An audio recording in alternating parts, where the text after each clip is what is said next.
త్వరలోనే active politics లోకి వస్తానన్నారు మాజీ ఎమ్మెల్యే మద్దాలి గిరి. బుధవారం గుంటూరు నగరంలో జరిగిన ఓ కార్యక్రమంలో పాల్గొనేందుకు వచ్చిన మాజీ ఎమ్మెల్యే మద్దాలి గిరిని మీడియా ప్రతినిధులు కలిశారు. 2024 సార్వత్రిక ఎన్నికల ముందు మద్దాలి గిరి వైఎస్ఆర్ కాంగ్రెస్ పార్టీలో చాలా యాక్టివ్ గా ఉన్నారు. అయితే 2024 ఎన్నికల ఫలితాల అనంతరం ఆయన వైఎస్ఆర్ కాంగ్రెస్ పార్టీకి రాజీనామా చేశారు. నేను ప్రస్తుతం రాజకీయాలకు దూరంగా ఉంటున్నట్లు ఆ సమయంలో ప్రకటించారు. అయితే కూటమి పాలనకు 2 ఏళ్లు అవుతున్న నేపథ్యంలో మీడియా ప్రతినిధులు మీరు మరలా ఎప్పుడు పాలిటిక్స్ లోకి వస్తారని అడగగా మద్దాలి గిరి ఈ విధంగా స్పందించారు. తాను ప్రస్తుతం కుటుంబ సభ్యులతో గడుపుతున్నానని, త్వరలోనే యాక్టివ్ పాలిటిక్స్ లోకి వస్తానన్నారు.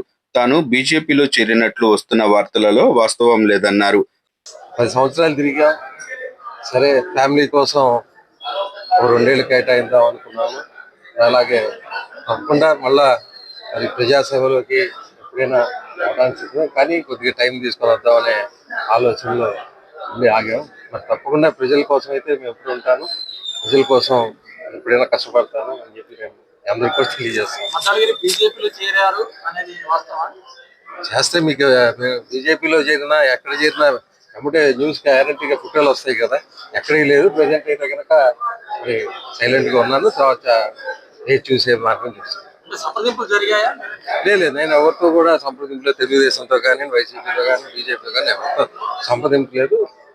నా ఇష్టం ప్రకారమే నేను ఫ్యామిలీకి కేటాయిస్తున్నాం అనే భావంలోనే నేను ప్రస్తుతం సైలెంట్ గా ఉన్నాను.